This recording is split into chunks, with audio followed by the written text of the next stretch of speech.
સત્ય ઘટના, પ્રેમ કથા, ગામની પ્રેમ કથા. મિત્રો, આવી કથાઓ ગામમાં જ હોય છે એવું નથી હોતું, પણ હું ગામમાં વધુ સમય રહ્યો છું એટલે ગામની કથા, ગામની ઘટના, ગામની પ્રેમ કથા મેં જોઈ છે. મિત્રો, અઢળક આવી પ્રેમ કથાઓ મેં જોઈ છે.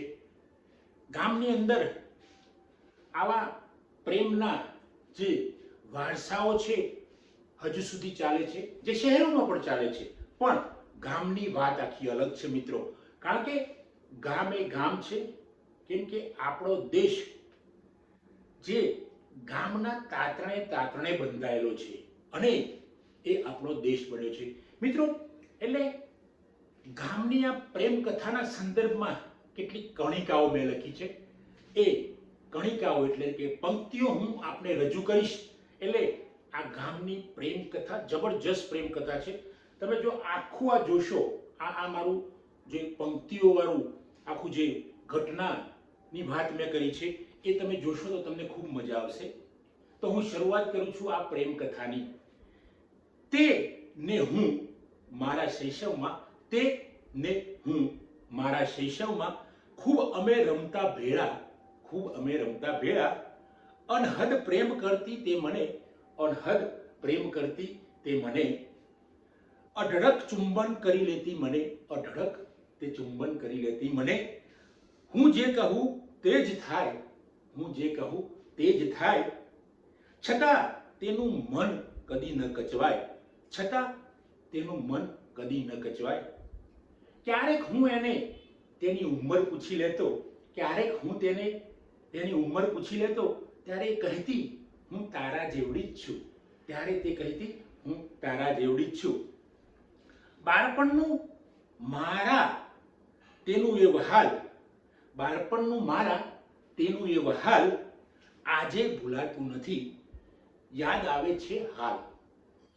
છે હાલ. ખોળામાં હંમેશા તેના હું સૂતો, ખેતર હોય કે ઘર કે વગડો, હું ખોળામાં તેના સૂતો. ખૂબ મારતો હું તેને નાની નાની લાતો, છતાં ચિપકાવી દેતી તેના હૈયામાં. ઉઠીને હું તો હસતો, ખાલીપો હતો મારા હૈયામાં. એ તો પ્રેમાળ હતી, ખાલીપો હતો મારા હૈયામાં. તીખી તમતમતી મરચી હતી તે, લાગે એવું, મરચા જેવી લાગે આપણને, એને જોઈએ તો લાગે એવું. હું ખાવ તો લાગે સ્વર્ગના અમૃત જેવું. તે આજે પણ છે, તે આજે મને હૈયામાં લઈને ફરે છે. અમે બંને આજે છૂટો પડી ગયા છીએ, છતાં પણ હું તેને અઠવાડિયે 15 દિવસે મળવા જાઉં છું. મારા ઘરવાળા, મારા પત્ની, મારા બાળકો કંઈ કહેતા નથી. એ ઉલટા આનંદ અનુભવે છે. ક્યારેક તો મારા બાળકો સાથે આવે છે અને મારી પત્ની તો હંમેશા મારી સાથે આવે છે, કેમ કે તે આજે પણ છે. આ છે મારી માં શાંતિ. તેની યાદ માત્રથી મને મળે છે